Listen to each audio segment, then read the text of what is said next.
Predtým, než vám dám priestor pre vaše otázky, mi dovolte povedať niekoľko organizačných informácií. Predbežne by sme mali končiť 19:15, ak budete veľmi dobrí, mať záujem, tak môžeme ostať ešte aj pár minút dlhšie. V každom prípade po skončení dnešnej konferencie máte možnosť si kúpiť knihu Alejandra Chafuena a nechať si ju aj podpísať, takže to je ďalší bonus. A zároveň ste všetci pozvaní na čašu vína. Čo sa týka otázok, každý máte priestor, ktokoľvek máte záujem, prihláste sa, naše slečny vám donesú mikrofón a využite časový priestor 2 minúty na konkrétnu otázku alebo námod. Nech sa páči.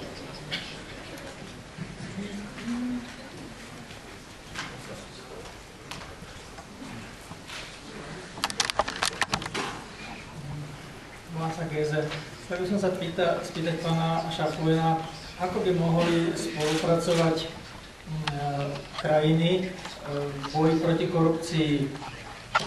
Bola by možná taká spolupráca, napríklad niečo podobné ako je banková únia, nejaký dohľad nad bankami, aby sa tie banky umravnili, tak niečo podobné, nejaký dohľad nad prokuratúrou alebo súdnictvom, že tie rozhodnutia treba, aby sa posudzovali medzinárodne.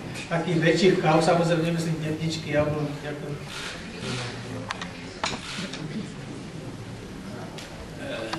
Thank you. Again, I prefer the work of the private sector rather than creating another big bureaucracy that if experience tells me something, it will be captured and managed by the same people who created the problem. In the United States, both the team of the New York Fed, Tim Geithner, and the team of Goldman Sachs that were big part of the problem and still are today, there were the people that continued the administration or were selected in the United States to fight these issues. And we see this one of the most obscene redistribution of wealth that I have seen in my life is what's taking place today in the United States, where banks are giving unlimited amount of money, the interest rates go to zero, and all pensioners that had some savings and following the advice of investors say, look, in your old age you have to put at fixed income, and fixed income goes to 0% interest. The redistribution from the old to the rich bankers done with the supervision of the experts, I think is obscene. But going back to your questions, as when there are entrenched interests that live from corruption in a country, people internally are afraid to fight. I think that NGOs that work in transparency, that works with issues of the press, networks that expose the corruption abroad and the government cannot attack them. So all these figures, that I presented is not me. So the Slovak government cannot get annoyed at me, or even these were 2010 figures. So the previous administration also had those figures of laws, respect of rule of law. But that's a foreign network that does the studies and then disseminates it. So I think that all of us helping to be watchdogs and speaking about this and showing where is a problem can help.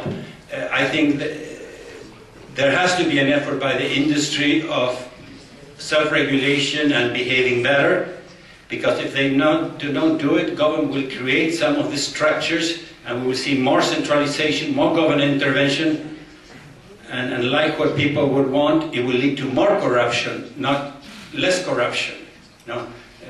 I anticipated early in the 21st century that we are going to have an increase in corruption levels because regulation was growing, and that's what has been going on. In most countries today, corruption is increasing, not reducing, despite that there are more police effort to combat it.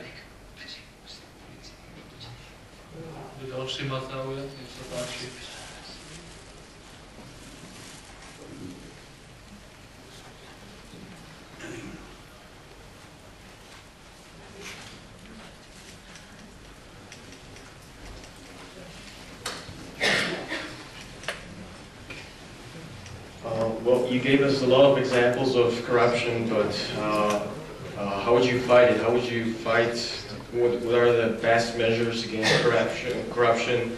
And then maybe could you mention some countries that were successful? Maybe the country which you think is the least corrupt country in the world, and if it's not only the nature of the people, and or I don't know, you know, the different countries have different thinking and so on. Their thinking, or if it's more, or could there be done something which is in a political way, by law, or is there any other way how to fight corruption successfully and effectively? Thank you. Well, one is by expanding economic freedom. Chile, for me, would be the best example. Chile had huge levels of corruption, huge level of inflation. You know, there was a socialist attempt to take over the country. There was a bloody response, and then they moved towards a system of economic freedom and equality before the law, and they have the same Latin blood that other places. The Chileans were the same 30 years ago, 40 years ago than today, but today Chile is one of the most transparent countries in the world. I know when I go to Chile, I say, no, it's worse than what you imagine, but people go to jail for a bribe of $40,000 or $20,000 in Chile. So, and that happened, you know, it's a very long explanation. Again, I always go to ideas, incentive, leadership, providence, or luck. For part of ideas and providence, there was a long-term relationship between the Catholic University of Chile and the University of Chicago, which was the home of many Nobel laureates. Many of the Chileans studied there, also some in Colombia, like Hernán Vige or the Piñeras went to Harvard. And when the Pinochet tried to follow the same wrong recipe for a while, then decided to change course, Chile had a group of 100 economists and think tanks that they were able to use to implement the reforms. There's a famous case in Hong Kong, but that cannot be replicated. Hong Kong also was very, very corrupt, but it was a colony. And the English sent a very honest commissioner, correct, to change the rules of the game, and now Hong Kong, despite, still has some authoritarian angle to it. Property rights is very different than in the Western world. They only have 100 or 99-year leases, so, but is today qualified as the freest country on earth. So I think that the typical road is slow. It's hard to be, how you say, magical in this. I like to move as fast as possible, in the regulating and having strong but simple regulation that are consistent with the free market. Again, I think what Singapore does, they pay fortunes to the minister. Don't take me to task, but I think the average salary of a minister is between $500,000 and $1 million per year. In some countries like mine, or suppose there has to be a change in Venezuela or other places, what Sanchez I recommend almost that the government should build them a protected fortress city just for themselves, and with private security from an international body, because judges in 2/3 of the world, there's no rule of law. The courts are managed by the political leaders with the use of the secret services and the complicity of the media that have spies as part of the secret service, as part of the media. This is 2/3 of the world. So I try to tell to my free market libertarian friends, careful. When you defend the free market, a lot of what we have today is not free market.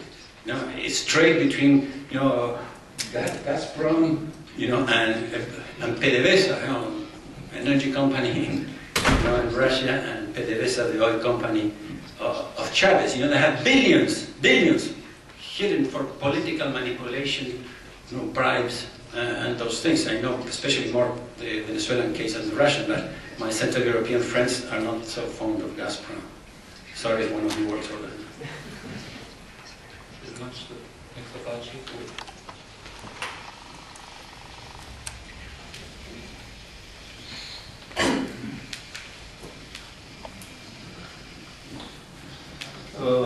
Estimado señor Alejandro, I would like to continue in Spanish, pero porque la traducción, I'm going to follow my English knowledge. So I prepared two questions yet before your presentation, but during the presentation you were successful in answering those questions, and therefore I am just concentrating on the last part of your presentation in the part of the discussion, especially as to the Chile. We, for more than 22 years, have lost our highly estimated or highly known or very known system of slavery in economy. But it was a system where was a equality in poverty. And now we are trying to get, and 22 years more or less successfully in our in society, of inequality of the richness, or so to say. Even those people without the house are rich because they have plenty of freedom. So individual of freedom. Therefore, from this point of view, do you think that this situation nowadays in Slovakia, which was pretty good as to your presentation, schematic presentation, is just a consequence that we didn't lost all those specialties of the previous regime of unfreedom or even slavery economies. Thank you very much. Let's see. I sometimes use what I'm going to tell you with the church, but what I sometimes, when people complain about the bad ideas of moralists, I say, a professor of mine at Catholic University told me, look, if economists do not know economics, why do you accept bishops to know economics? And there was a whole period, when the market was failing, in the early 20th century, that people naturally say, well, let's bring the government will make it better. And then the church followed suit. In this case, many of my friends, Nobel laureates like Milton Friedman, although he was 58, he must have been 100 this year he was, so I met him, and he was a nice, very nice person, devoted all his money to help educational efforts, when he died. But Milton Friedman, when the Soviet Union came down, he said, when people asked him, what should we do to grow the economy and create a freer society? He said, well, you need three things, he says: privatize, privatize, privatize. And then he saw, when privatize, when it's a friend of the government gets it, with a grant from the government, puts nothing, they create the whole, the perfection of right now, of the Putin model, copied through other ones, who want everything of the economy to belong to the ruling family. So in the last 10 years of his life, when they asked Milton Friedman the same question, how should a country transform towards freedom? He said, you need three things: rule of law, rule of law, rule of law.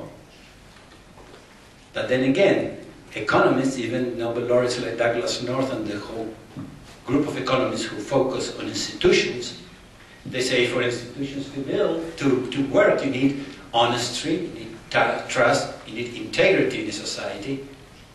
And we have no idea how to create them in the short term. And those of us who are economists, each time the PhD, philosophical doctor, means nothing. People know zero about philosophy, zero about moral philosophy. We are not the ones who are going to teach honesty, integrity, and trust. So you have to work, economists need to work with the rest of of society. The desire of equality, unfortunately, some of the studies that one sees, some people, are more happy, to live, as long as no one else is much higher than them. Envy has been one of the, capital sins. I would like to see more of this condemn envy more. But then there are mistaken studies. One interesting study in Chile that just came out less than a year ago by the great economist Claudio Sapelli. The inequality in most of the world is not due to asset inequality, it's due to income inequality. And income correlates strongly with what? With education. And we have seen that in Chile, going through public schools helped you almost nothing to increase your capacity to earn money. And the only people who could escape the model were again the rich, who could learn English, go to a private school, and could accommodate better to a global economy. And another thing that you studied, I learned with my macroeconomic studies, is that the poor get disproportionately better only when growth is very rapid, at 6, 7%, 8%. When you go at 3%, the poor still are better in a richer society, but they don't get better off. But then when we looked at this awful word in statistical cohorts, the groups, in economics to compare inequality, we use something called the Gini coefficient. We compare how much the top 20% makes in relation to the bottom 20%. But we seldom study what happens inside those groups. Do we have mobility or not? And what the study showed that in Chile, that in the last 10 years, the progress towards improving a lot of the super poor got sort of stalled, is that the problem was that the younger ones have a lot of educational choices and have been able to increase at the same rate as in Europe, the inequality. While it is the older generations that only had state education and in a closed economy with subsidies and protectionism, those are the ones who have not benefited from the neo. And that creates resentment and creates problems, and perhaps I'm sure that some people still might remember here, in the socialist world they gave us XYZ guaranteed, and it is dangerous. So hopefully I answered more or less part of your question.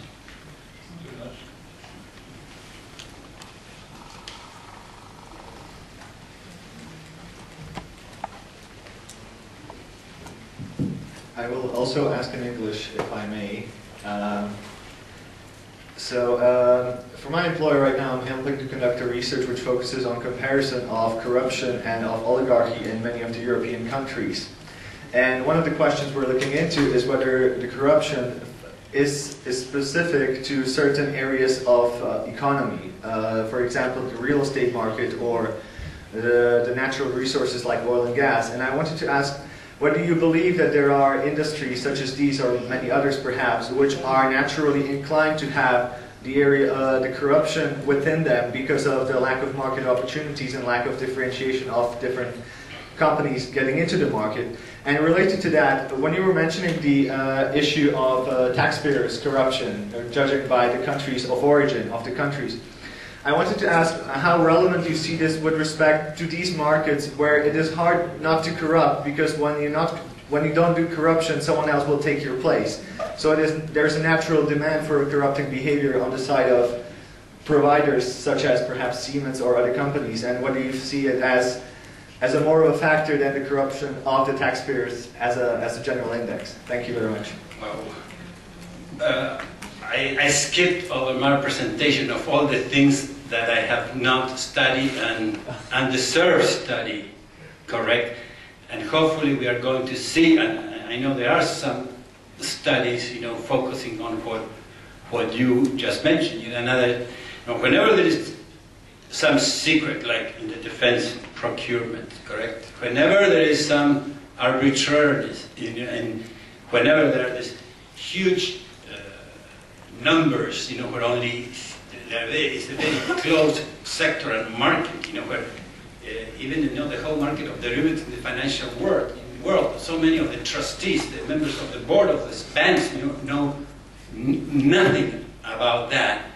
That allows for rogue or players there committing a corrupt act. If only the corporation pays them and the shareholders pay for it, necessarily private costs, no problem. The problem then people, you know, we have sometimes in some countries the worst of the world. We have capitalism for profit, correct, and socialism for losses. So if I win, I keep the money. No, like, if I lose, you pay as a taxpayer. You know, which is obscene. So, you know, you asked, sorry, very important questions. I did not answer. You know, again, I think I made the case when I said Chile. You know, I believe that culture and incentives nurture each other, correct? And many years of living with certain type of incentives creates certain cultural attributes. You know, I don't know if there's anyone from India here, hope you don't get annoyed at me, but 2 weeks ago, Bloomberg, a major cable TV chain, had almost like a 2-hour program and was, is it possible to do business in India without being totally corrupt? You know, that was the premise, you know. And again, this is one of the economies that those of us who say, oh, great, never before so many people came out of extreme poverty. Yeah, you know, take China and India, you know, that's where most of the change has happened. You know, so we have a lot of work to do in the Western world. There are very few jokes about corruption, but again, I apologize to the Indians, but again, they recognize that they have a lot of corruption. You know, the National Space Agency, you know, before it was almost closed, you know, they wanted to send someone, a manned trip to the Mars, but I said the person had to go and stay there. You know, so they asked, you know, people tried to offer their services, you know, and the first one, you know, was the American said, look, I charge you $1 million, you know, and because I don't care, I'm already old, I want to give this $1 million to MIT. In comes the Russian and said, the Russian charges, okay, look, I will charge $2 million because I want, you know, all my family to be good, you know, and be well. And then comes the Indian and say, well, I think I'm going to charge you $3 million. $3 million, what are you going to do? Well, $1 million for you, $1 million for me, and with the other $1 million send the American to Mars.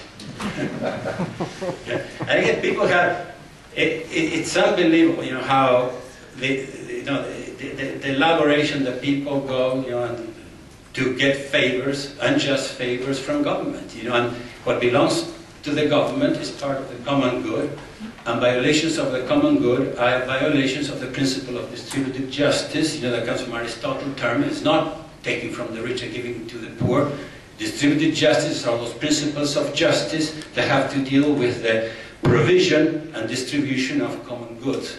I have a chapter in this book, you know, which, again, is a very, you know, traditional principle, and again, I know that some of my friends in the free market don't like to hear the word distributive justice, but I think it's a legitimate field in the judicial system of a free society.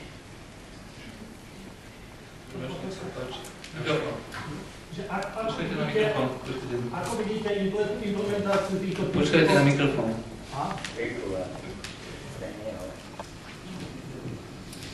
Ako vidíte zavádzanie týchto princípov ekonomickej slobody a potom vymožiteľnosti práva a boj proti korupcii napríklad na kontinente ako Afrika, ako taká globále, kde teda vieme, kde je extrémna chudoba a kde, ak sa povie, že Afrika nie je chudobná len ekonomická, ale chudobná v manažmente, že kde sa milióny niekedy posielajú, aj to veľká čierna diera, kde sa všetko stráca.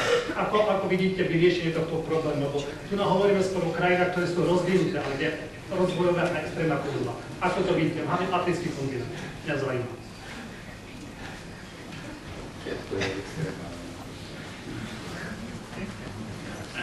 Africa is so tremendously diverse, you know, from the northern countries of the Maghreb and Egypt to the countries of South Africa and then the eastern and western. So, but I think the problem exists almost everywhere in Africa. Some of my friends came up with simplistic analysis, just economic freedom. We have seen Botswana, you know, growing a lot. But unfortunately, sometimes they're due to the moral corruption. You know, their human development indices were awful. So Botswana was growing like almost no country in Africa, but human development indices were going way down due to the promiscuity, rampant AIDS that existed in the country. But slowly we are seeing more improvement. And usually rule of law comes out of the demand of small merchants. You know, the English, the great, well, the whole tradition of England government also came from the late scholastics. The rule of law, many of us believe that, you know, there's a religious order called the Dominican order that was founded in Spain by Domingo de Guzman, and they implemented representative government. No one had total authority. There were all this level of governments and that you could complain, and that slowly permeated the culture. And, you know, it became a merchant nation, and commerce, people who are involved in commerce really want good laws, you know. And so the combination of division of power, correct, with opening the door to trade, I think allows for something like rule of law to develop.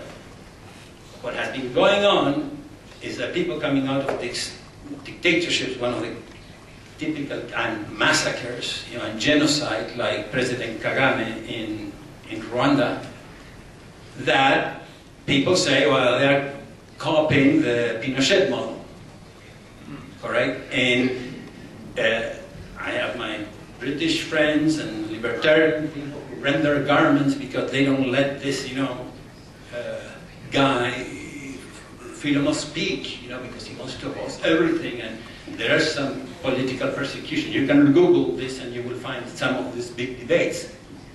But I don't think it's an easy game. There, the Chinese have a major role because as there is that vacuum in power that you mentioned, much more than in Latin America, where the Chinese are positioning themselves, but right now they don't get engaged, you know, in violent disputes. They don't get engaged in supporting political parties. They try to stay away from some of these confrontational issues.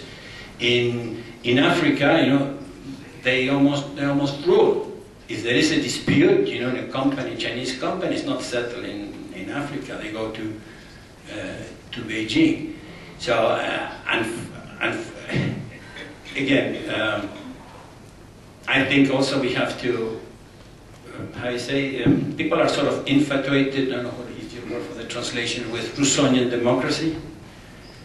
The country I'm a proud citizen of, and the country that I was born, Argentina, the guy who helped craft the Constitution, they were Republican, they were not Democrat. The word democracy doesn't appear, you know, in the US Constitution or the Declaration of Independence. The essential thing is division of power. Right now, the thing, we have winner-take-all democracies, and in countries that are artificial, or even in Latin America, where, you know, the language spoken in the northern part of my native country, Argentina, the culture is much closer to Paraguay, to Bolivia, than to the Buenos Aires. We think that we are different in the capital. And so only the populist language of taking from the rich and giving to the poor tends to be effective in those countries. And I think there have to be a re-evaluation of the political systems that are conducive to the free society. I know this, I'm saying this a little bit impolitically correct. You know, Farid Zacharias run into some problems recently, but he has a book called, I think, Liberal Democracy, or Liberal Democracy, which tries to put an adjective to define democracy, correct? Because the essence of the free society is not that the majority can do whatever they want. No, it's that we have rights that are God-given and not man-created, and the government is a tool to have them respected. So this whole experiment of the United States was how to limit government, not how to empower government. But again, Africa, right now, some of us, we try to work with students, with new generations, but it's one of the most difficult cases, and we'll see. So I think that foreigners, should not rush to judgment to some of these leaders that came out from enormous genocides, and try to impose Western rules of Rousseauian democracy in those cultures, and the same, I would say, in the Middle East. doma ešte sledujú.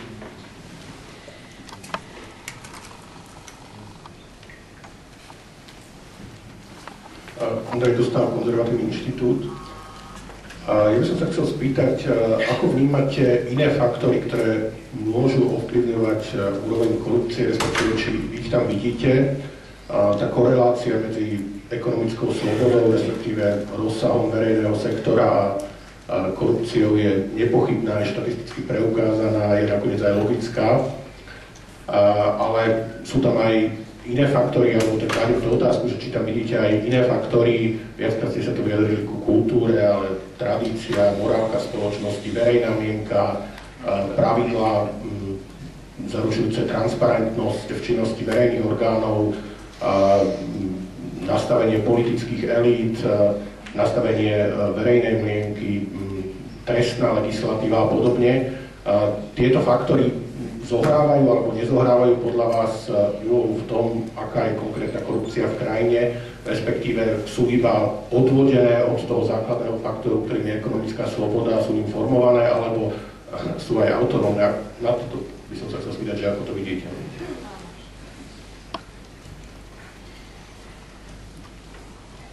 Again, I focus on economics because my basic training is in economics. And my secondary training is in moral philosophy applied to economics, applied ethics, economic ethics. There are several studies that try to show the homogeneity of the culture, some, the size of the country, and others that bring, like the case of Scandinavian countries, where you still have very strong, large government, big welfare states still, they have been modifying them, but for a long term they have been able to live in systems that, despite the big size of the state, people expect a certain level of equality before the law. I don't think it can go on forever, that a particular race or ethnic group can by itself, maintain, change the culture, correct? And I think that the people of the Latter-day Saints, like the Mormons, they always try to behave very well, but there are many who live in corrupt countries, and that's very hard for them to change, what's going on there. So I think there are a lot of, all those aspects that you mentioned, I think, can play a role.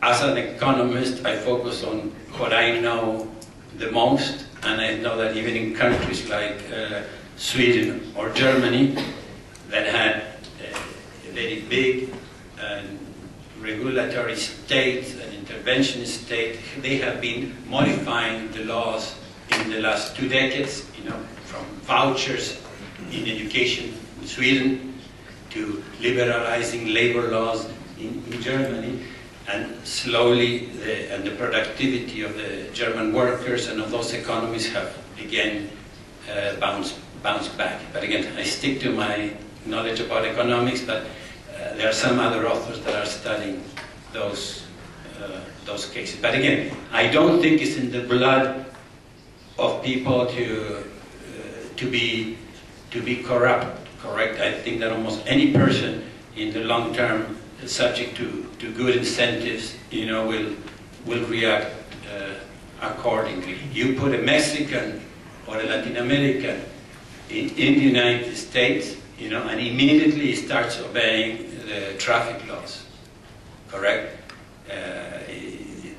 So it's the same blood, but different incentives. So incentives matter, but they are not all, as you said. Chcel by som dať priestor aj po mojej strane na pravej. Nech sa páči.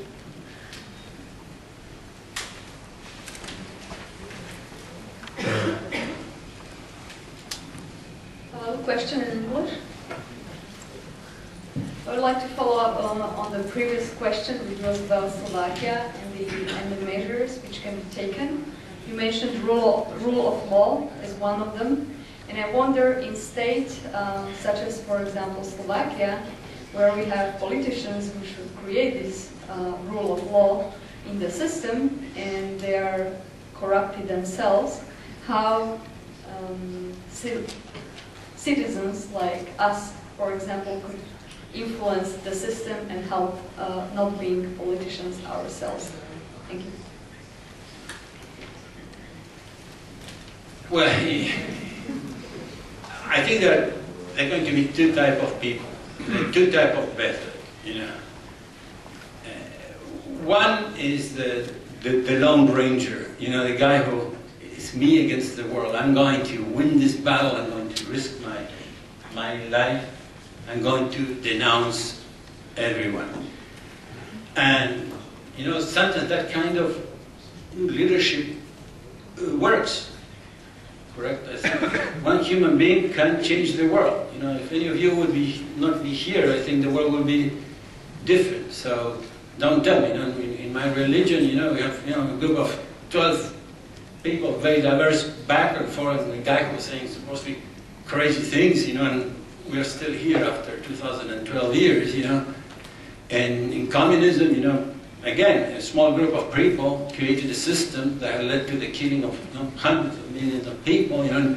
So for good or for evil, any person can make an enormous change. Now there's another type of leadership, the leadership of service and the leadership of patient work. And I have seen in many countries, you know, friends of the free society not being able to build coalitions, or when they win an election become so self-centered, so arrogant, that they don't hear anyone, and suddenly there are collapses, and then you cannot put Humpty Dumpty together again once the thing falls. You know, I've seen Central America and the center-right divided in many countries, so the communists are back, the Sandinistas back in power in Nicaragua, for example. My native country is a case in point. So I think work hard, but try to get allies, try to add allies, try to work with people abroad who your government or the corrupt people cannot pressure us. Perhaps, you know, they will not invite me again, you know, but who cares? You know, with today media, you know, from different parts of the world, you can have friends that will join your cause. But then try to, for me, I usually use this example of how not to build coalition and how not to win friends. I still almost read this way. Perhaps it's a problem of Catholic cultures, you know, that when I get a book, you know, usually my typical tendency is to say, okay, let's see what part of the book is about something that I really know well. So I look at it, I say, oh wow, look, he's wrong here and there. The guy's crazy, I will never read this again. You know? And the same political coalition, the moment that someone thinks differently that we do in something, we say, oh no, we're going to go our own way. Something that I still have to learn in the Anglo-Saxon world, people used to read, they read differently in many parts. I know that the Anglo-Saxon world is changing too, but there are many of my friends, no, what you do is the opposite. You read, okay, let me see where there is something that I can agree. And based on that, you start building, you know, an NGO, a group in civil society, a freedom of the press movement. So there are two practical recommendations, you know, or three. You know, work with groups that work internationally, that care about the same things that you care and cannot be chantaged or pressured by the local powers. Some of you, yes, become the leader that you think you should become. And for the others, collaborate with people who think slightly different than you, but agree in the most basic things. You know, now, you mentioned rule of law. Again, it's words that are easy to repeat, but many countries don't even have an adequate translation, you know, of what, like in Spanish, you know, it's hard to translate rule of law. Slovakia opened up a little bit to some Western views of free enterprise, free market, but you are very close, that grew out of the rule of law. But you are very close to a Europe that doesn't believes in the region of state, raison d'état, where law is being seen as a means. Law is a tool to accomplish what you want. And it's a complete different view of rule of law. One is really the rule of regulation, rule of the wise men. The other one is, no, just come with a set of laws that apply to everyone, and create a system, that will help respect that and limits the power of anyone, being your local bureaucracy or Brussels, So I think part of that education has to come through the schools of law and philosophy of law, which again, these are long-term battles, but I don't think there are many shortcuts in the battle of ideas. You have to start now, and you have to start with yourself. No one can give what he doesn't have. The government, takes it away from others. But, so try to improve yourself, try to learn more about this, get close to the Stefanik Institute and other centers, and become a leader, and honestly, I think you can change the world. I know how bad things appear. If I would have imagined, that I would have the problems that you have when I was 19 and 20 and the communists were about to take over my country and were in total control of this part of the world. I never imagined that I would have seen freedom move ahead so much. My book is going to go on in China, in a few months. So I will go again, Communist China, speaking about the Christian roots of the free market economy. So that gives me some sense of optimism. When I was 19, 20, I wanted to buy free market books, classical liberal books, a copy of the US Constitution, so I went to the libraries to buy them. And in the bookstores, the owner came and said, well, where can I find these books? You have nothing that explains the free society or the free market. And I said, oh no, you have to look where the dinosaurs with the paleontology, because that's extinct. The free market, the communism is the wave of the future. In the United States, without Jimmy Carter, who was studying the United States, you have to adjust to a lower level of living. Then the days of United States as a major power are gone. And my friends were very pessimistic. By the way, my friends are very pessimistic today too, here. So they think, the battle is very strong, and the forces of socialism, of force, of interventionism are too powerful. They always find a capitalist or willing to be partner themselves, as the communists used to say, even if I'm going to build walls to shoot the businessmen, there will be many businesses that will try to sell me that wall, So just months after the Argentinians again nationalized the oil company, not obeying some contracts, there's already an American multinational ready to deal and do business with them. So it's, but again, if you read history, you read the Bible or whatever, problems have abounded through eternity, and I think we have a good chance, to continue growing in a world that respects more the dignity of the human person in the economic sphere and in the social sphere as well.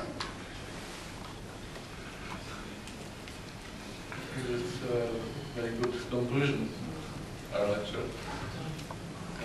Ďakujem vám za vašu účasť, za vaše otázky, za vašu diskusiu. Zároveň vás chcem opäť pozvať na čašu vína, ktorá je pre vás pripravená. A ešte raz vám chcem tejto pozornosti knihu pána Chafuena, ktorú si môžete kúpiť a nechať podpísať. Všetkým sa chcem poďakovať pánovi Chafuenovi za jeho prednášku a diskusiu. Thank you very much.